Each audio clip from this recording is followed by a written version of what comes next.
Hello, everybody, and welcome back to the Salt Lake City Snowhawks expansion franchise here on Madden 25. It's the Year 5 season finale, or regular season finale, as we're here in Week 18. Our Snowhawks sitting at 13-3, and despite our success this season, we have yet to clinch the top seed. We're tied up with the Los Angeles Rams this week, both of our teams at 13-3, so we're either going to capture that top seed, or we're going to be relegated down to that 5th seed and secure that top wildcard spot, but we're definitely the favorite here today against the New York Jets, who are at 7-9 and still alive somehow in the AFC East. They need a win and a Bills loss, as we are now underway here from MetLife Stadium. We're not in New York, for those who know. This is East Rutherford, New Jersey, so we got to start calling them the New Jersey Jets here at some point. There's a good return there off the rip for the Jets. Are going to start at the 30-yard line, and here's David Madden, his 3rd season as the starter. Former second-round pick out of Nevada, actually was the AFC Offensive Rookie of the Year back in his first season, and decent production towards the top of the league in interceptions with 14, but otherwise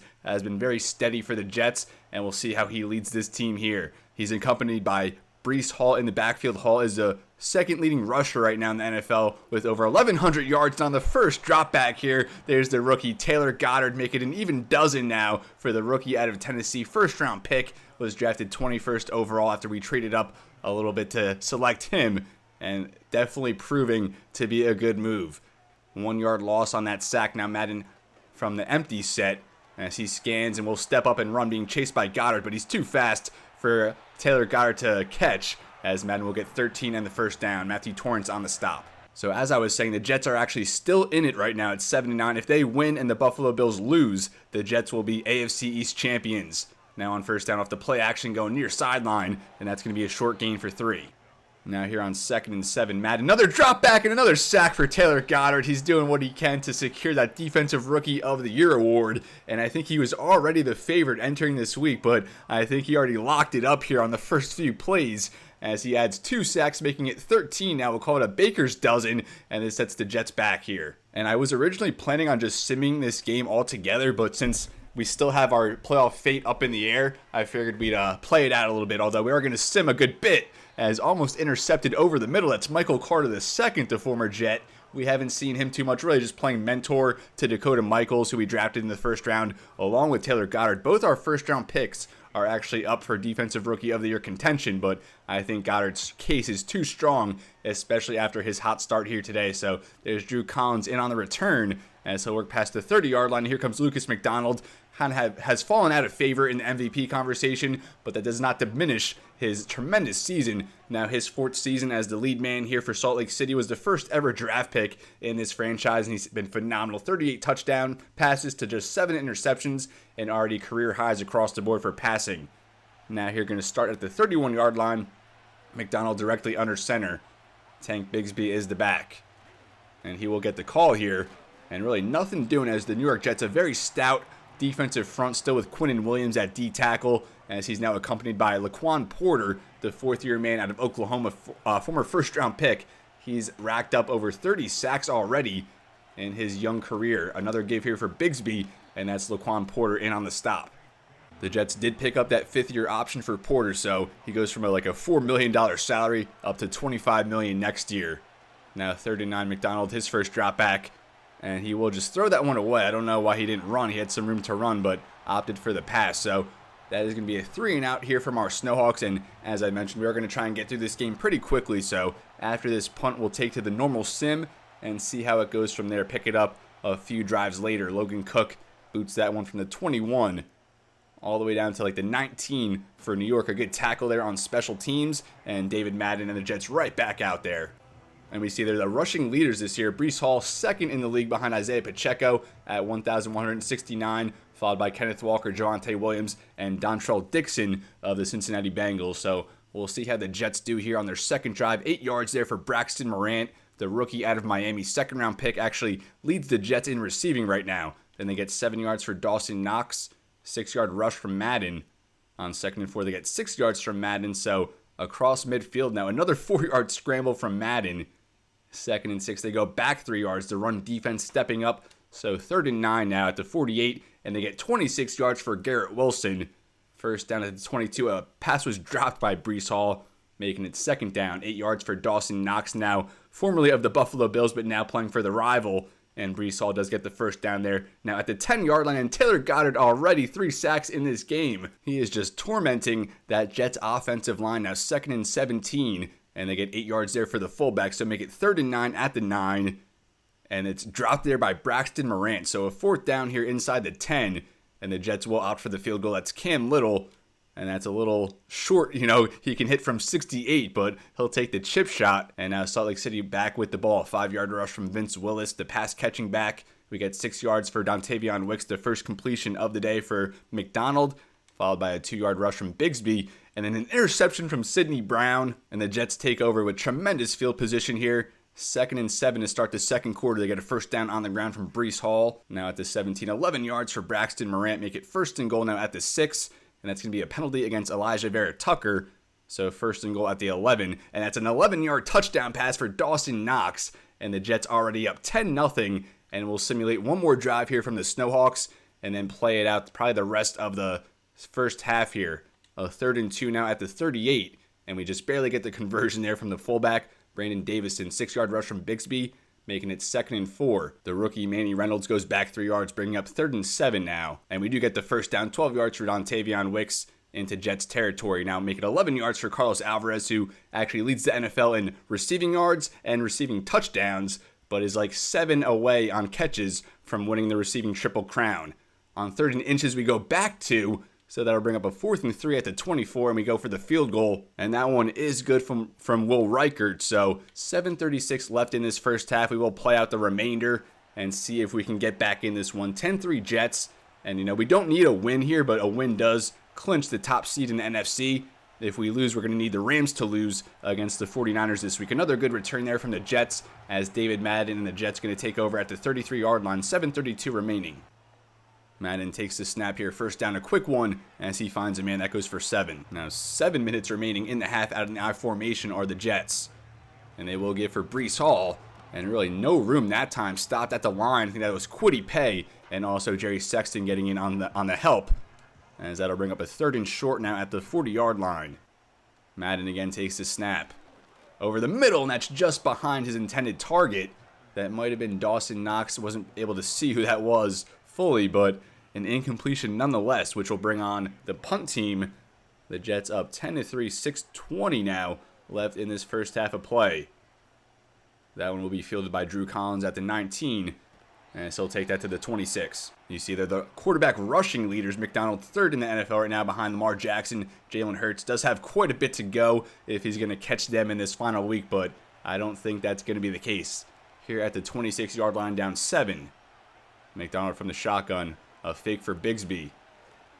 Gonna roll to the left and then just throw that one away. Now directly under center with the 2 tight ends on the field.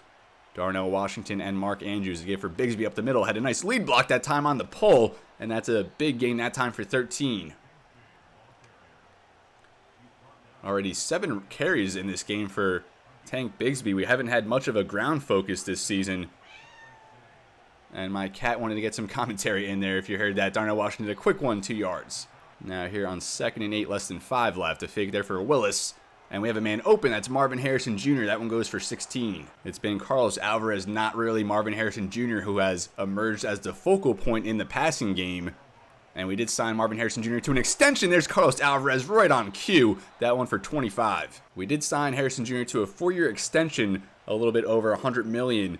But he's kind of getting a little frustrated with the way he's been involved in this offense. And that one, we were going for Marvin Harrison Jr., but that was knocked down by Sidney Brown already with an interception in this game. McDonald taking a shot for the end zone there, trying to tie it up. And now here from the shotgun with Vince Willis to his left.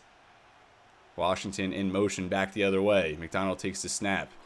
From the pocket, fires to the sideline, has a man. That's Eddie Matthews, the 2nd-year receiver out of Oklahoma State, 6'6", 210. He has massive size, and using it to his advantage that time. And now 3rd and 2. And Sean James is actually the back, the former New York Jet, or he at least was on that last play. A delay screen there, and we get the touchdown. That's Drew Collins, the 2nd-year man out of Texas A&M. I wanted to get him more involved this season, and he really hasn't been, but that is his 2nd touchdown now as of late, and I really like that play design. We fake the run there, set up the screen, good blocking outside, and that opens up Drew Collins for another touchdown, and he might emerge into a starting role next season. We're going to lose Dontavion Wicks to free agency, and that might open up Collins to take over the slot role and allow Carlos Alvarez to play more on the outside. With the extra point, it's now 10-10, less than 3 minutes here in this first half. Now another kick return for the Jets. They've had a couple good ones already. And that one past the 30, past the 35, and that's a great one down to the 42-yard line. Our kickoff coverage is usually very good, but the Jets exposing that, and they've gotten some good field position as they look to retake the lead. 2:54 left in this first half of the final regular season game here in year 5. For all of those who have been following along, I really appreciate the viewership, as Madden again behind his intended target, incomplete. Second down after the incompletion, Madden from the pocket. Stepping up and running again. He's had a bunch of carries already as he's hit by Quay Walker, Kwity Paye, but he does get the first down. It seems the Jets have finally found their signal caller after about a 2-decade search. And that time Madden will hook up with a man. A big target there, probably the backup tight end. That one goes for 8. And with that, we do hit the 2-minute warning. The Jets here, 2nd and 2 at the 39. All tied up here from East Rutherford, New Jersey. Pocket collapsing on Madden. He's just able to get rid of that, but takes a big hit there from Jonathan Grenard. Grenard has been very effective for Salt Lake City after coming over in free agency on a 1-year contract. Madden now on 3rd and short on a deep drop back. Rolling to the left, has some space and has the first down, and kind of runs into Breece Hall there. If you're Hall, you gotta get upfield and find a man to block, but kind of blocked his own man that time, as Madden already up to 50 rushing yards. A fresh set of downs here for the Jets at the 32. Madden takes a snap, 4-man rush for the Snowhawks. Taylor Goddard looking for number 4, and that's almost caught, but way out of bounds. Matthew Torrance in on the coverage. Second down, Madden takes a snap, setting a blitz, and he gets rid of that one quickly. He definitely identified that. Matthew Torrance makes the stop, a short gain. Make it 3rd and 8 now at the 30-yard line. A sack could probably force them out of field goal range, and that's what we're going to get. That's Randy Fisher, the rookie out of UCLA, 2nd-round pick, and he really hasn't been too impactful over the course of this season. We've been giving him more reps here in recent weeks, and he has been delivering. We're probably going to have to lose Ruke Orhorhoro in free agency because we're going to plan on franchise tagging Caleb Patton, so we're going to have to conserve some cap. So Fisher next season probably going to be thrusted into a more prominent role there on our defensive line, the interior there. But it will be a 57-yard field goal for Cam Little, and he is the NFL record holder. So this definitely could be in his range here from the right hash. 57 yards for the lead, and that one is up and right down the middle as Cam Little hits for the Jets. I thought that we did force them out of field goal range, but I forgot who the kicker was, as that one just barely sneaked good. Now we'll see if we can match their efforts, as we have Dre Patton here on the return past the 30, and so work that up to the 34. So just 20 seconds left for McDonald and the Snowhawks to tie this one up with a field goal attempt as we trail 13-10 in this Week 18 matchup. Definitely did not think that the top seed would come down to the final week sitting at 13-3, but of course we're battling with the divisional Rams. So even if we lose, it's not like we get the 2nd seed. We just go down all the way to the 5th seed as McDonald takes a hit, but does get rid of that one. Very unfortunate circumstance there, but the Rams have lost 3 games this year, and 2 of them were to us. We do hold the tiebreaker over them, but that doesn't matter if we lose and they win. As a jump ball there for Carlos Alvarez, he's using that 6'5 frame, or I make it 6'3 frame. I think he's at 6'3", 222 his last weigh-in. And that's a great catch into Jets territory. Need a quick one, though. And that one was for Andrews over the middle. That catch probably would have put us in field goal range, but it falls incomplete. Sidney Brown in on the coverage, the former Philadelphia Eagle draft pick. Now 8 seconds left. A quick hit. Call a timeout. Might be able to get a field goal attempt, but instead McDonald trying to roll to the left, and he's going to be sacked by Jermaine Johnson. So now just 1 second remaining. We need a 55-yard Hail Mary. And we actually did hit on one of these a couple episodes ago. Let's see if we can do it again. McDonald trying to channel his inner Aaron Rodgers. That one down the field, knocked incomplete to the ground, as that will bring us into halftime. The Jets leading 13-10 here. And like I said, we are going to get through this one pretty quickly, especially in the second half. But we are going to pay some attention here to the halftime show. I think the Rams-49ers matchup is the most important to us. And I don't think that game has kicked off yet. I think we're at a 1 p.m. kickoff in this Jets game, of course, and they're set on the West Coast, set for a 4:30 start. And we'll start here, Cincinnati at Cleveland, as the Browns still in the playoff picture as well, looking to play spoiler here against the Bengals because, like us, the Bengals are tied with the Ravens for the top seed, so the Browns could force them down to the fifth spot there in the AFC. Now, Los Angeles at Carolina, as the Panthers probably going to fall in this one, and they might end up with the number 1 pick. They're definitely in contention for a top 5 pick, but falling now, they might end up with the top 1. Now, Philadelphia at Chicago, the Eagles set for another NFC East Division Championship as they're leading the Bears 13-10 at halftime. So a very, wild final week here, but a lot of the games that mean something to either of these teams have not kicked off yet. I do wonder what the Bills are doing. I think they might be in action already. Although when I have my Elgato going, my game capture card, I can't see the bottom line. So I really can't see the scores on the bottom ticker when that is showing. But we are going to start by simulating a little bit of this first half. And the first play there, interception by DJ Reed. Entering this matchup, he led the NFL with 5 interceptions. That make it 6 for the former Kansas State star, as the Jets stalled out that Snowhawks opening drive with another interception. And now 3rd and 8. They get the 34-yard touchdown pass from Malachi Corley as they're back up by 10. Now 20-10. And McDonald has to take care of the football here. We get 6 yards for Alvarez, making it 2nd and 4. We go incomplete, so now 3rd and 4.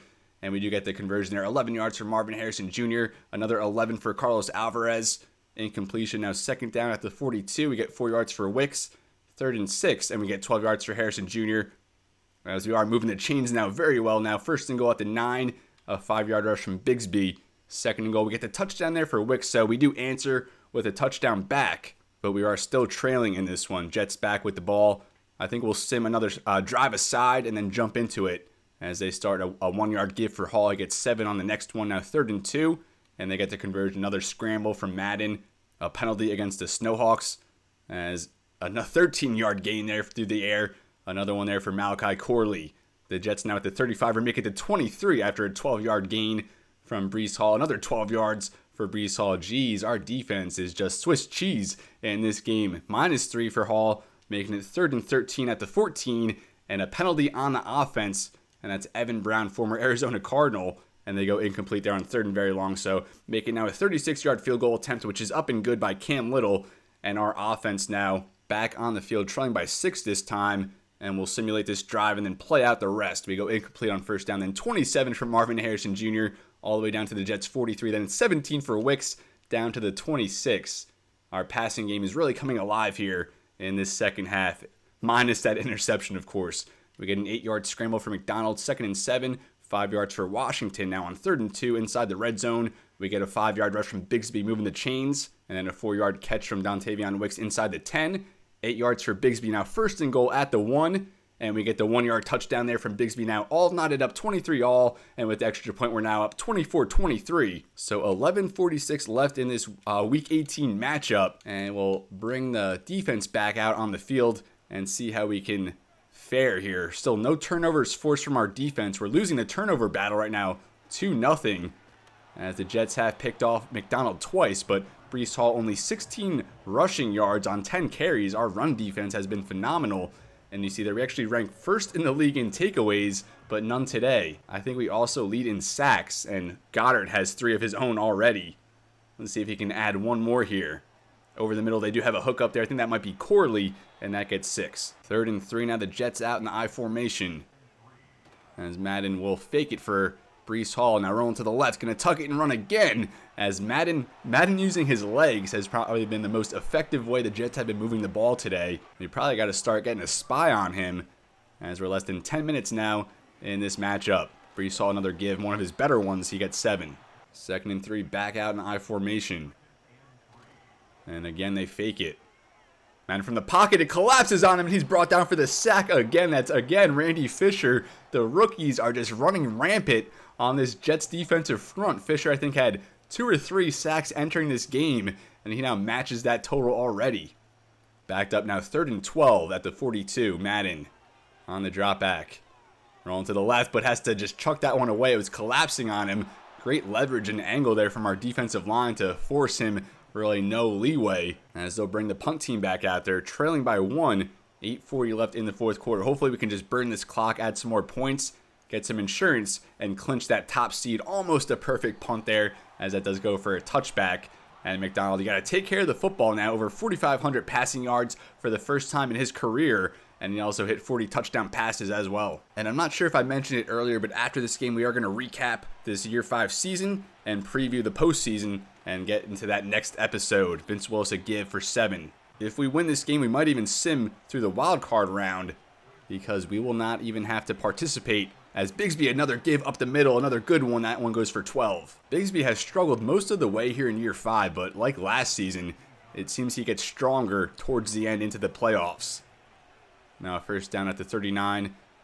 Mark Andrews was the motion man, and that one over the middle, I think for Wicks, goes incomplete. McDonald a little off the mark that time. Now here directly under center. Gives for Bigsby, runs off a block, and gets head for 5. 3rd and 5 now, and we definitely have to convert here. I don't want the Jets to get the ball back, especially with this much time, as McDonald finds a man wide open. That's Mark Andrews. Past the 20, past the 10. Mark Andrews still going, but he will be brought down at the 2-yard line. Could not quite finish. That's the equivalent of, in baseball when they say morning track power. He just could not finish all the way. That one off the wall, we'll say. But a huge hit, and that one puts us in prime opportunity to add some insurance, as Sauce Gardner getting sauced up that time. Mark Andrews making him look silly, getting behind him and running all the way down to the 2-yard line. 1st and goal. Bigsby is the back. And they'll go for a pitch here. Good blocking. And he will not quite finish, brought down at the goal line. I wouldn't even mind like a quarterback draw right here. Catch him off guard. 2nd and goal at the 1. McDonald on the drop back. Rolling to the right, and he will not find the end zone. I thought he might find a little seam there, and he's brought down at the 1. Now less than 5 minutes here in the 4th quarter. And McDonald on the drop back, trying to run, and he will be brought down for the sack. I don't know. The play calling at the goal line is just horrendous, especially if you've been following since our Super Bowl run last season. We threw an interception at the 1-yard line up by 5 with like 4 minutes left, and we would go on to lose that game. That's Dwayne Coles on the sack there, and that will bring on Will Reichert here. A chip shot from the left hash to make it a 4-point lead for the Snowhawks. That one up, and that one is good, as it's now 27-23, just over 4 minutes remaining. And now Madden and the Jets, playoffs on the line. I'm not sure what's going on in the Bills game, but they still have a chance if they win here. Trailing by 4 with 4:17 left at the 26. They will give for the back. And that one gets 3. Surprise run that time, especially with Breece Hall not on the field. Maybe he got hurt earlier. Might have missed that. Now 2nd and 7. They go on the fake, and Madden will keep it. And he will get the first down. A tackle there by Terrion Arnold. Now up to the 37-yard line, a fresh set to work with. And again, they go to the ground game. A nice hole opens up, as that'll go for 7. That's Keaton Mitchell at running back, former Snowhawk. I think he had 1 carry as a Snowhawk back in like year 1 or year 2. And they go back to the ground game for the fullback, and that gets the first down to midfield. And correction, that it's actually Carson Steele, not the fullback. We did sign Steele this past free agency, but he did not make the final roster, and now has ended up with the Jets over the middle. That's another completion for 12. And just like that, just over a minute and a half left in this game. Madden going for a man. He has a man open, and that's going to go all the way down to the 2-yard line. Our defense has been phenomenal here in this second half, but we cannot hang strong here down the stretch. And now the Jets, an opportune time here to retake the lead. 1st and goal at the 2. We need a sack is what we need. Madden rolling to the left, and he will roll all the way into the end zone as the Jets retake the lead, making it 30-27, pending the extra point. What a drive there, led by David Madden. And now we are back behind the Jets here. I cannot believe that we let that happen, especially going back to our offensive drive. It was at 1st and goal at the 2-yard line, and we end up with just a field goal. Our goal line offense has just been an anomaly with the play calling. And now Cam Little back out there to make this a 3-point lead for the Jets, as that's up and good. 1:24 remaining for McDonald and the Snowhawks. Now let's get a good return here from Dre Patton, the rookie out of Butler. He's had some good ones this season, but that one just to the 29. So we have 80 seconds here for McDonald. Marvin Harrison Jr. only 2 touchdown catches this season, hopefully foreshadowing another one here to come to retake this late lead and clinch the top seed in the NFC. But even if we lose, we are now rooting for the 49ers to beat the Rams. We're not saying die quite yet. Still all our timeouts to work with. We need 71 yards here. McDonald, a quick one, and that one to no one. Now 2nd down after the incompletion. Quick one there over the middle for Darnell Washington. What is this play calling? Make it third down now. Running out of opportunities here. We need to move the chains. McDonald takes the snap, 4-man rush for the Jets. Over the middle, and that's right into his man at the line. Now just 1:11 left. And it's do or die here pretty much on 4th down. McDonald rolling to the right, will set and throw, but that one way short of the sticks. And that's a poor decision on McDonald's part. We turn it over on downs. And the Jets taking over now at the 36-yard line. We still do have all our timeouts, but 1 first down for the Jets ends this game and keeps their playoff hopes alive as Madden keeps it. I don't know how we didn't bring him down there. As he gets a nice gain, we call a timeout, and that will pretty much do it here. Madden is at 89 rushing yards. We just absolutely let him tear us up on the ground. We were able to conserve Breece Hall in this one, but Madden was phenomenal, so we do call another timeout there. No gain, and we really need to force a turnover here. 2nd down at the 24. Carson Steele is the back, and he will get the give. And he'll be brought down by Matthew Torrance. Now make it 3rd down. The Jets now do come out in the victory formation, so it looks like we squandered this opportunity to clinch the top seed, and we now have to rely on the San Francisco 49ers, although the Jets are going to kick a field goal here, so that'll make it a 3-point lead, unless we can block it and maybe take it back to the house.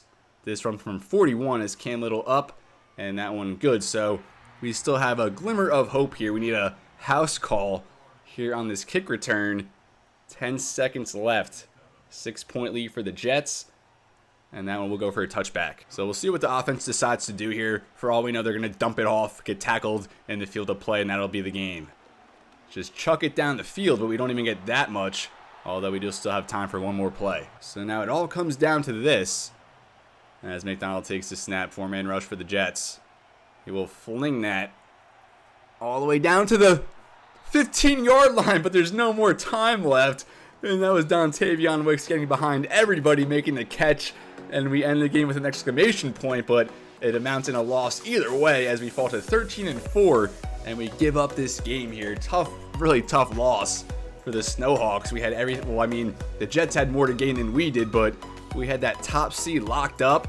There we were up 4 points, and the Jets, David Madden leads another drive there to get some points, a touchdown, as we could just not contain him. We definitely needed a spy, I guess. I think we underestimated his ability on the ground, as he really just led the way for the Jets here. No turnovers for the Jets, and that was clearly the difference in this game. We threw 2 interceptions. I think only the 2nd time this season that McDonald has thrown multiple interceptions. And of course, it came in such a big game. We'll take a look at the player stats here. McDonald went 23 for 39, 341 passing. Among his highest totals all season. Of course, a big chunk of that was on that last heave there to Dontavion Wicks. 2 touchdowns, 2 interceptions, but only completed 58%. David Madden had a clean game, 18 for 28, 223, 64%, 2 passing touchdowns, 0 interceptions, and he led every player here with 88 rushing yards, 1 touchdown. Bigsby went 14 for 64, a touchdown, and Breece Hall only 11 for 23. And I don't think he got injured, so they might have just benched him towards the end. I'm not really sure why you would do that with a player who was over 1,100 rushing yards on the season, 2nd in the league entering this week, but Wicks over 100 receiving yards. 55 of those came on that last play, a touchdown. Carlos Alvarez went 5 for 70. So unfortunately, he might lead the league in receiving yards and touchdowns, but he's going to fall short of receptions, as that's probably going to go to Baltimore's tight end Travis Weldon. Marvin Harrison Jr. picked it up a little bit, 4 for 66. Mark Andrews 3 for 79. And if only he could have finished that long catch, if he could have finished that all the way into the end zone, we would probably still be playing this game. Maybe would have went to overtime. Drew Collins 1 catch for a touchdown. Eddie Matthews 1 catch. I think probably his first of the season. Going over to defense, leading in tackles is Matthew Torrance with 10. Sexton and Walker each had 7. They both ended the season with over 100. Taylor Goddard came out strong in that first drive with 3 sacks, but didn't really see him after that. Sexton, Pay, Randy Fisher, Ruke Row all had 2 tackles for loss, 1 from Gross, Patton, and Matthew Torrance. All 5 of our sacks came from our rookies, 3 from Goddard, 2 from Fisher. No interceptions. Pass deflections, we had 1 from Michael Carter II. And field goals will record 2 for 2, the long of 41, only 1 punt from Logan Cook, and our return game didn't make much of an impact in this one. So now it all comes down to that Rams 49ers game. Let's see who came out on top. I think I'm a lot more nervous than I should be, but we are going to simulate an advance to wildcard weekend, and hopefully we are not set for a matchup here. Hopefully we have a bye week, and the Rams fell. So we are going to be on a bye week as we just scrape through with that first seed, and we have the 49ers to thank for that. So this is a look at the 2028 NFL playoff picture. Over in the AFC, we'll start. The Baltimore Ravens do secure that top seed. I want to say the Browns did defeat the Bengals to sneak in as the 7th seed as they get that third wild card spot. So 3 out of the 4 teams there in the AFC North punched their tickets to the postseason. The Browns are going to be playing on the road against the Kansas City Chiefs in the 3-6 matchup, an AFC South matchup between the division champion Indianapolis Colts as they're going to host the Houston Texans, and the 4-5 is the Buffalo Bills that they did win. So the New York Jets do not get a playoff spot despite that win, and the reigning Super Bowl champion Buffalo Bills just barely sneak into the playoffs. Maybe we'll get a rematch against them here in Super Bowl 63. And now going over to the NFC, it's going to be the Salt Lake City Snowhawks with the first round bye, finishing our year 5 season at 13-4. Going over to the 2-7, the Eagles are going to host the Dallas Cowboys as they got that final wild card spot. And the Eagles, again, another NFC East championship. I think they've won it all 5 seasons so far in this franchise.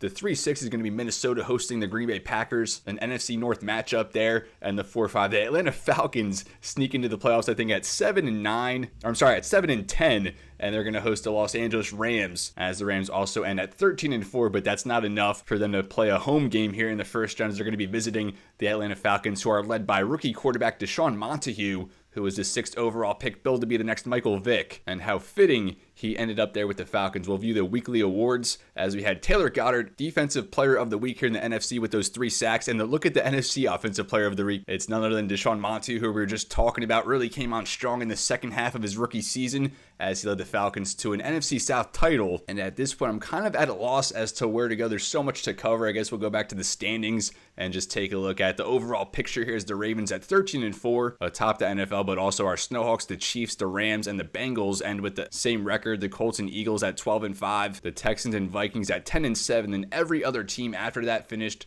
with less than double-digit wins. We'll just go by division here in the AFC East. The Bills barely sneak in with a division title despite that Jets win in the final week. The Patriots and Dolphins both end at 6-11. Both of them probably set for top 10 picks. Going over to the AFC North now, the Ravens edge out the Bengals despite both finishing at 13-4, much like our NFC West division. The Browns get that final wild card spot, and the Steelers at 8-9 missed the playoffs. And I also saw on the news there was a story that they fired Mike Tomlin after all this time. So the Pittsburgh Steelers, I think during my NFL fandom, it's only been Bill Cowher and Mike Tomlin. They're going to be on to their 3rd head coach, and the Colts win the AFC South at 12-5. The Texans were the favorite, but they get a wild card spot at 10-7. The Jags at 8-9. Overall, I'd say a good season for them. The Titans are going to have the number 1 overall pick for the 2nd time in this franchise as they endured a 4-13 season, so they might be in the market for a quarterback in this upcoming draft, I would think. In the AFC West, the Chiefs win at 13-4. The Chargers missed the playoffs at 9-8 despite winning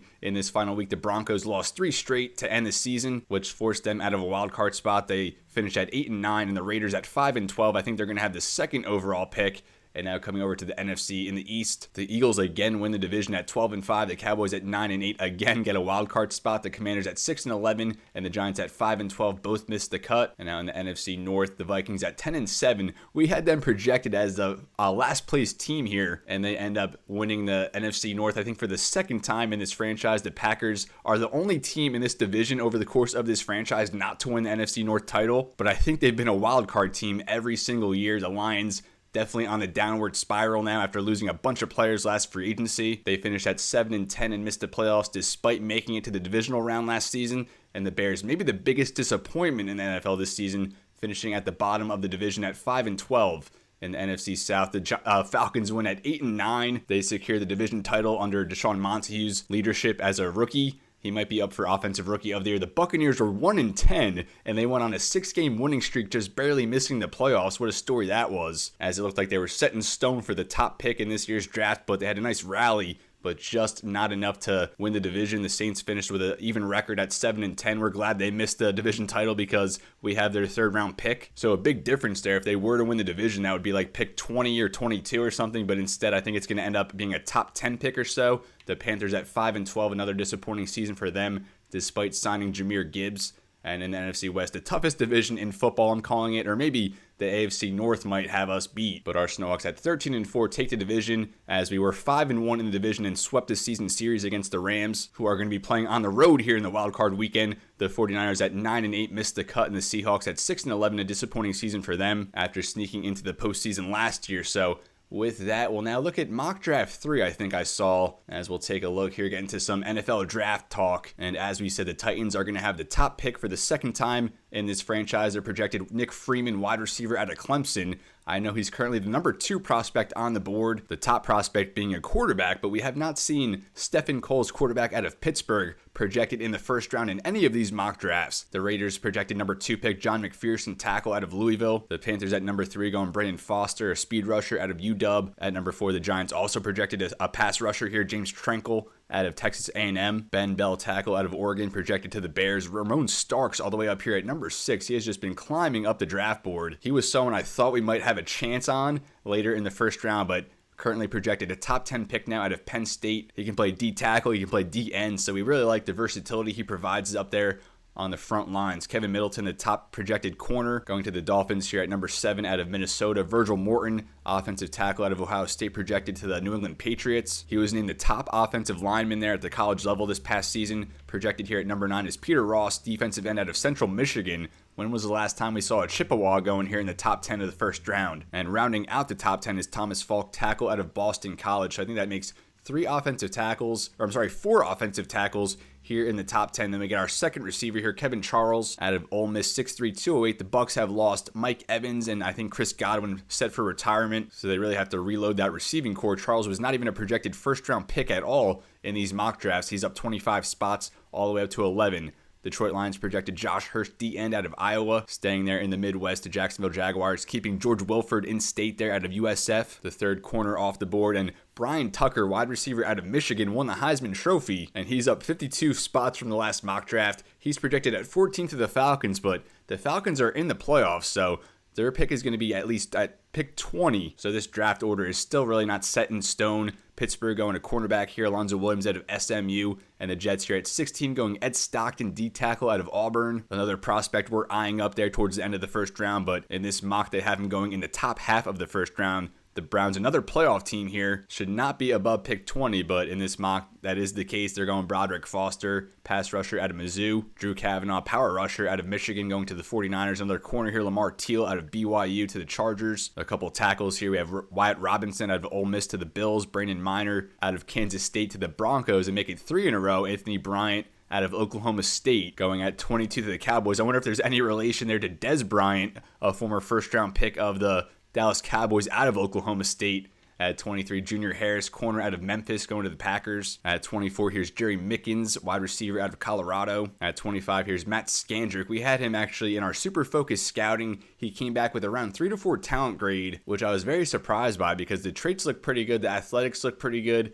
At least the projections do, but skill-wise, A for awareness, B for impact, pass block power, run block power, and pass block finesse. And the lead block is going to be A to B, but the pass block at C a little bit down, and the run block finesse at D a little bit down. But still, for someone who's 6'8", 339, a power archetype, I really like what his skill set presents, but with that talent grade, not someone we're really eyeing up anymore. At the end of the first round, at 26, the Eagles going the top interior lineman in Josh Jackson, center out of Mizzou. The Colts at 27 going D-end Trey Hurst out of Penn State. Someone else we're also eyeing up. He's more of a D tackle, though, a D-end in a 3-4 scheme. We really like his teammate Roman Starks, who we saw earlier in the first round there in the top 10. Trey Hurst projected to have great to elite strength, and he already has A, play rec, B for power move and awareness. Also C for finesse move. That block shed going to be A to C. That's a really big indicator of his skill set as a run stopper. You hope that's at least at a B. Here at 28, the Chiefs projected Byron Jennings, offensive tackle out of Alabama. And the game always projects us a fullback in the first round for some reason. But in this scenario, maybe we go CJ Stanley, right guard out of Alabama. I think he's the top interior lineman,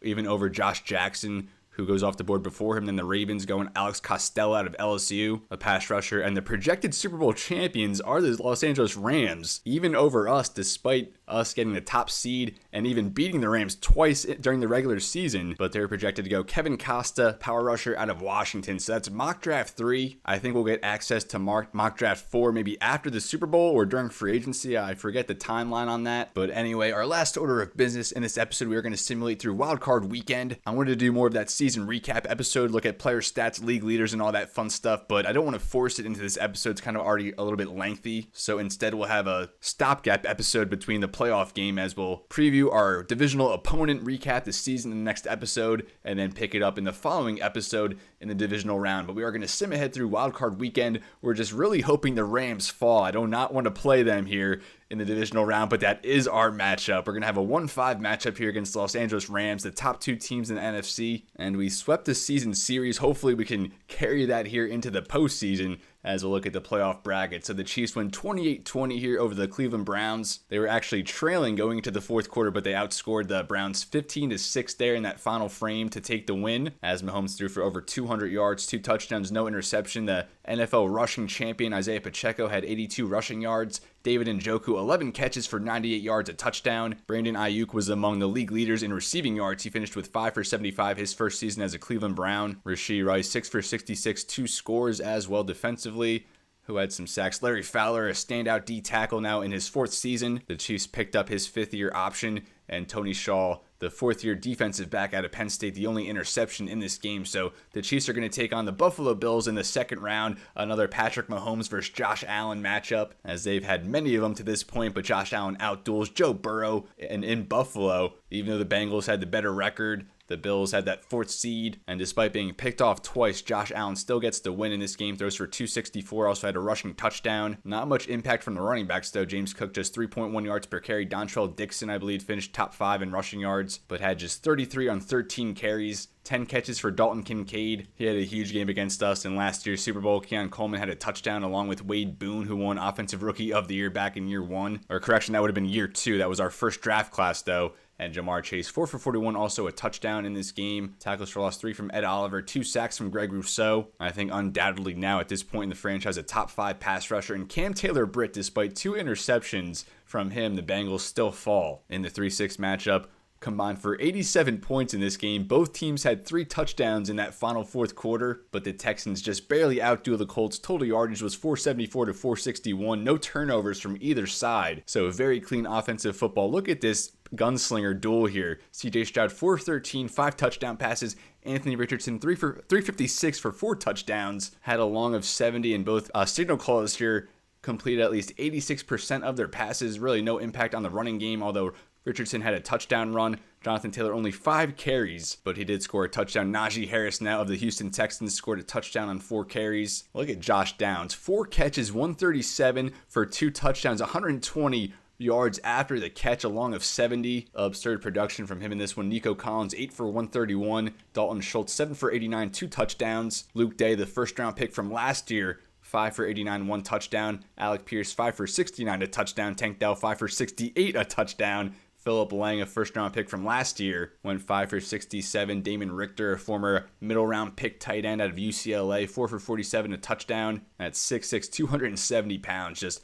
absurd offensive production in this game. A sack from Jalen Carles and BJ Roan, but otherwise not much impact on the defensive side of the ball in this game, of course, as the teams combined for 87 points, and the Texans win that one on the road. So it's going to be Baltimore-Houston in the divisional round, Kansas City-Buffalo, as we said, in a classic Patrick Mahomes versus Josh Allen matchup. So now going over here to the NFC, and we were rooting for every bottom seed this week except the Rams, and they win 45-20, a very convincing win here over the rookie Deshaun Montague. And the Falcons were up 10-0 after the first quarter, but the Rams went on a 21-0 run there in the second. They took the lead into halftime and did not look back. But despite this loss, the Falcons, I think, are going to be in very good shape. Will Evans, the quarterback here for the Rams, 283, 4 touchdown passes, also 2 interceptions, though. So he did turn the ball over a couple times. Hopefully that translates into next week. Deshaun Montague in his first ever postseason performance, only 57% completion, threw for 239, 1 touchdown, no interceptions. Kyron Williams, 10 for 69 on the ground. Will Evans also added 10 carries for 50 yards there on scrambles. Bijan Robinson, only 8 carries. I don't know why the Falcons refused to give him the ball. He averaged 4.4, also had a touchdown. Deshaun Montague, 23 rushing yards on 6 scrambles. Also, Cole Langford had a touchdown here for the Rams, 3 for 4 yards, but found the end zone. Drake London led with 9 catches for 125 yards, a touchdown, but Morris Allen, 3 touchdown catches for the third-year man out of Texas, 3 catches for 107. So every single catch he had went for a touchdown, had a long of 80. Puka Nacua, 6 for 78, a score. Rashid Shaheed, 4 for 51. Tracy Pryor, I believe, led the Falcons in receiving during the regular season, 5 for 48 now defensively. Looking at sacks, 1.5 for Braden Fiske. I think he led the league in sacks, actually. That's something we'll cover in the next episode, looking at all the league leaders, our own player stats, setting the stage for the divisional round with a preview there against the Rams. Jared Verse also a sack. And looking at interceptions now, one from Jesse Bates III and one from Budda Baker, who was the top pick in the dispersal draft, going back to when we assembled this expansion roster. Now going to the Eagles-Cowboys. The Eagles just barely edge out the Cowboys in this one, 31-28. Ben Davis threw for 4 touchdowns. He was last year's Offensive Rookie of the Year first-round pick out of Fresno State, succeeding Dak Prescott. He had a nice game, completing 75%. Jalen Hurts, 275, 1 touchdown, 1 interception, completed 79% and on the ground. He also added over 100 yards with a touchdown. Saquon was 16 for 56, 2 touchdowns. And the starting back here, Sharif Birmingham for the Cowboys, just 12 for 23 as the Eagles' run defense was phenomenal in this game, but Jalen Tolbert, 4 for 143, 2 touchdowns. He had a long of 95, so they had a passing touchdown from the 5-yard line. Dallas Goedert, 8 for 109, also a touchdown. His opposing tight end here, Jake Ferguson, 5 for 55, a touchdown. Devontae Smith, 4 for 53. A.J. Brown still here on the Eagles, 5 for 52. And Devontae Logan, 4 for 39, also a touchdown catch. The former LSU Tiger. Peyton Wilson had 14 tackles leading the way. In sacks, we had Milton Williams with 1 and DeMarvion Overshown with 1. And interceptions, 1 from Zion McCollum and 1 from Keely Ringo.